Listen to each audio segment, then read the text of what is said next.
ഞാൻ ഋഷികേശ്. അപ്പോൾ നമ്മളിന്ന് വന്നിരിക്കുന്നത് നമ്മുടെ കഴിഞ്ഞ തേനീച്ച പാട്ടിൻ്റെ ബാക്കിയായിട്ടാണ് കേട്ടോ. അപ്പോൾ കഴിഞ്ഞ തേനീച്ച പാട്ടിൽ നമ്മൾ തേ എടുക്കാൻ വേണ്ടി വന്നു. അവിടെ റബ്ബർ മുറിച്ചു. അപ്പോൾ തേൻ സീലായില്ല എന്ന് പറഞ്ഞു.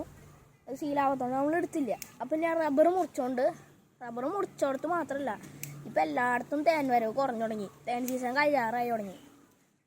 സാധാരണ ഇപ്പോഴും നല്ല കഴിയുക, പക്ഷേ ഈ കൊല്ലം ഇങ്ങനെയാണ് ഇപ്പോൾ കഴിയാറായി തുടങ്ങിയത്.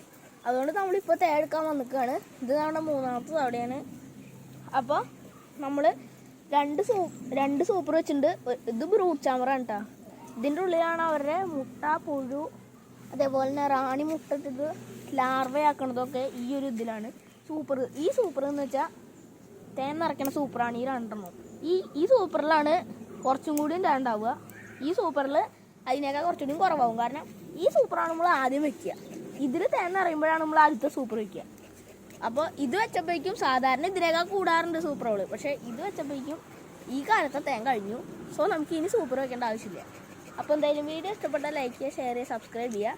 നമ്മളിനിയിപ്പോൾ ഇത് തേ എടുക്കണേ ഇത് കാണിക്കൂട്ടോ. അപ്പോൾ ഇതാണ് തേൻ എടുക്കുമ്പോൾ നമ്മൾ ഈച്ചകൾ കുത്താൻ വരില്ലേ, അപ്പോൾ അവരിനൊന്ന് മയക്കാൻ ആണ് ഈ ഒരു സാധനം നമ്മൾ ഉപയോഗിക്കുക. ഇതെന്താണെന്ന് വെച്ചാൽ ചൂടുണ്ട് കിട്ടത്. എന്താണെന്ന് വെച്ചാൽ ഇതാണ് പുകേന്ദ്രം എന്നാണ് ഞങ്ങളുടെ അവിടെയൊക്കെ പറയുക. ഞങ്ങളുടെ അവിടെ എന്താണെന്ന് നിങ്ങളൊന്ന് ജസ്റ്റ് കമൻറ്റ് ചെയ്തോ. ഇതിന് പുകേന്ദ്രം എന്ന് പേര് വരാൻ കാരണം എന്തേ, നമ്മളിതിങ്ങനെ ഞെക്കുമ്പോൾ നോക്കിക്കോളാം, സൂക്ഷിച്ച് നോക്കിക്കോളാം. കുറച്ച് കഴിഞ്ഞാൽ കണ്ട പുക മെല്ലെ മെല്ലെ വരണത്.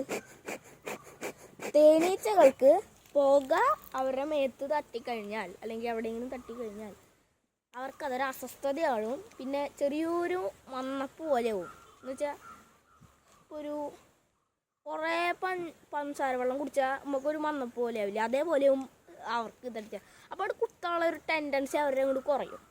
ആ ഒരു മൂളിച്ച് അതൊക്കെ ഒന്ന് കുറയും. അതിനാണ് നമ്മൾ തേ എടുക്കുമ്പോൾ ഇത് ഉപയോഗിക്കും. പിന്നെ ബ്രൂട്ട് ചാമ്പർ ക്ലീൻ ചെയ്യുമ്പോൾ ഉപയോഗിക്കും. അങ്ങനെയൊക്കെയാണ് ഇത്. ഇതിൻ്റെ ഉള്ളിൽ എന്താ സംഭവിച്ചാൽ ഇതിൻ്റെ ഉള്ളിൽ നിറച്ച് ചകിരി നിറയ്ക്കുക. ഇതുവരെ ആദ്യത്തെ ചകിരി നിറച്ചിട്ട് തീപ്പട്ടി കത്തിച്ചിട്ട് കത്തിക്കും. എന്നുവെച്ചാൽ ഇതിൻ്റെ ഈ ഒരു ലെവലിലേക്കാണ് അത് കത്തിക്കുക. എന്നിട്ട് അതിൻ്റെ മുകളിലേക്ക് ബാക്കിയുള്ള ചകിരി നിറച്ചിട്ട് ഇങ്ങനെയാണ് ഇതിൻ്റെ വർക്കിങ്. ഇതിങ്ങനെ ഞെക്കുമ്പോൾ ഇവിടെ നിന്ന് ഇതിൻ്റെ ഉള്ളിലുള്ള എയർ ഇതിൻ്റെ ഉള്ളിലേക്ക് പോവും. അപ്പോൾ ഒരു കത്തണ ഇത് പുകയായിട്ട് ഇതിൻ്റെ ഉള്ളിൽ കൂടെ ഇങ്ങനെ വരും. അതാണ് അതിൻ്റെ ഒരു വർക്കിങ്. അപ്പോൾ ഇതുകൊണ്ടാണ് നമ്മളിന്ന് തേ എടുക്കാൻ പോകുന്നത്. അപ്പോൾ നമ്മളെന്തായാലും തേ എടുക്കാൻ വന്നതിൻ്റെ കാര്യം നിങ്ങൾക്ക് ഇപ്പം തന്നെ ഇത് കണ്ടാൽ മനസ്സിലാവും നിങ്ങൾക്ക്. ഇനി ഇതൊരിക്കലും സീലാവില്ല. ഇത്രയ്ക്ക് ഭാഗമായിട്ട് സീലായിട്ടുള്ളൂ. കാരണം തേവര ഉപ്പന നിന്ന് തുടങ്ങി. ഇനിയെന്ന് വെച്ചാൽ ഇവർ നിന്ന് കുറേശ്ശെ എടുക്കുകയാണെങ്കിൽ ഇവർക്കായിട്ട് ഇവർ കുറേശ്ശെ ഇതിന്ന് എടുക്കും. എന്നിട്ട് അവരുടെ ആവശ്യങ്ങൾക്കായിട്ട് അവർ ഉപയോഗിക്കും. അതുകൊണ്ട് നമ്മൾ എത്രയും വേഗം എടുത്താലേ നമുക്ക് ഈ തേനെങ്കിലും കിട്ടുള്ളൂ. അല്ലെങ്കിൽ അവന്മാരെന്നെ അത് കുടിച്ചിരിക്കും. അപ്പോൾ ഇതാണ് ഹണി വിത്ത് ബി അട. ഞാട്ട പേരട്ട തേൻ ഉള്ള ഭാഗ്യക്കുറി. ഇതാണ് തേൻ വിത്ത് അട ഉള്ളു. ഇതാണ് നമ്മുടെ ഈച്ചകള്. ആണീച്ചനെയും പെണ്ണീച്ചനെയും തിരിച്ചറിയാം എങ്ങനെയാ വെച്ചാ ഇങ്ങനത്തെയാണ് പെണ്ണീച്ചകള്. ഇപ്പൊ ഞാൻ കൈ വെച്ചാൽ ചിലപ്പോ ഏതെങ്കിലും ഒരെണ്ണം വന്ന് കേറിയ ഭാഗ്യം. അതെ, ഇവര് വൈലന്റ് ആവുമ്പോ എങ്ങനെയാ വെച്ചാ ഇവരുടെ ഈ ഒരു ബാക്കിലത്തെ ഈ ഭാഗമില്ലേ അത് അവര് പൊക്കും. ഏതാണ്ട് ഇതേപോലെയൊക്കെ തന്നെയാണ്. ഇതിപ്പോ വൈലന്റ് ആയിട്ടല്ല, വൈലന്റായി ഇത് ഇങ്ങനെ പോലെയല്ല. അവര് അതിന്റെ ബാക്ക് ഭാഗം പൊക്കും. അതെന്തിനാന്ന് വെച്ചാൽ അവർക്ക് നമ്മളെങ്ങാനും കൈ കൊണ്ടുവരാണെങ്കിൽ അപ്പന്നെ കട്ടുറുമ്പൊക്കെ കുത്തില്ല, അതേപോലെ ഇവർ കുത്തും. അപ്പോൾ നമുക്ക് ഇതിൻ്റെ ഇങ്ങനെ നോക്കുമ്പോൾ ഇവരുടെ ബാക്കിലത്തെ ഇവിടുത്തെ ഒരു മുള്ളൊന്നും കാണാൻ പറ്റില്ല. എങ്ങാനും പിടിച്ച് ഞെക്കി കഴിഞ്ഞാൽ അപ്പോൾ കുത്തിട്ടു. എന്തായാലും തേനയുടെ നമ്മുടെ എക്സ്ട്രാക്ടർ എന്നാട്ടാ പറയുന്നത്. ഇതിൽ വെച്ചിട്ടുണ്ട്. ഇതിൽ നമുക്ക് 2 അട വെച്ചിട്ട് കറക്കാം, 4 അട വെച്ചിട്ട് കറക്കാം. 4 അടയാണെങ്കിൽ ഇവിടെ ഒരടയും കൂടി വരും കേട്ടോ. അപ്പോൾ നമ്മൾ 2 അട വെച്ചിട്ടാണ് കറക്കാറ്. അപ്പോഴാണ് ലോഡ് കുറയുക. 4 അട വെച്ച് ചേർക്കുമ്പോഴേ ചിലപ്പോൾ അട പൊട്ടാനുള്ള സാധ്യതയൊക്കെ ഉണ്ട്. അതുകൊണ്ട് നമ്മൾ അങ്ങനെ ചെയ്യാറില്ല. നമുക്കിത് എന്തായാലും കറക്കാം. മെല്ലെ കറക്കി തുടങ്ങണം. അപ്പോൾ നിങ്ങൾക്ക് ഇനിയിപ്പോൾ നമ്മളിങ്ങനെ കറക്കുമ്പോൾ നമുക്ക് ഇവിടേക്കൊക്കെ ഇങ്ങനെ തേൻ വരണത് കാണാം കേട്ടോ. നോക്കിക്കോ, കണ്ട നമുക്കൊരു ഇത് വരുന്ന പോലെ കണ്ടില്ലേ, അതാണ് തേൻ.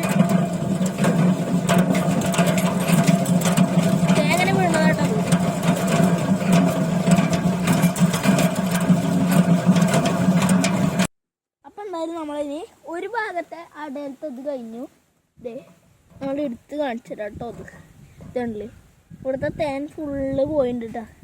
ഇനിയിപ്പോൾ ഈ ഭാഗത്ത് വരുമ്പോൾ ഇവിടെ തേനുണ്ട്. അപ്പോൾ നമ്മളിനി ഇങ്ങനെ തിരിച്ചിരിക്കും.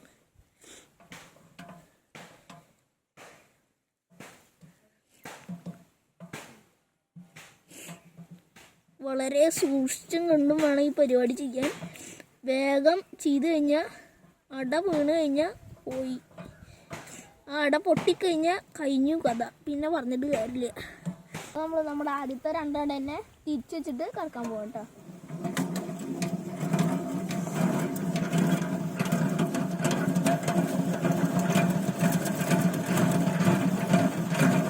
തേൻ്റെ മണം നന്നായിട്ട് അടിച്ചിട്ടില്ല. കാര്യം എന്തായാലും നടന്നിരിക്കുകയാണ്, കണ്ടില്ലേ.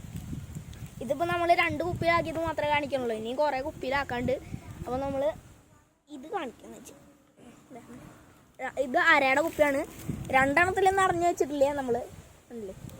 ഇതിൽ കുറച്ചൊന്ന് കൂടിയിട്ട് നമ്മൾ അത് ഈ എക്സ്ട്രാക്ട് വെച്ച് ചോദിക്കുമ്പോഴേ അത് കണ്ടില്ല. അപ്പോൾ കുറച്ച് കൂടിപ്പോയി, ഇത്ര പാടുള്ളായിരിക്കും.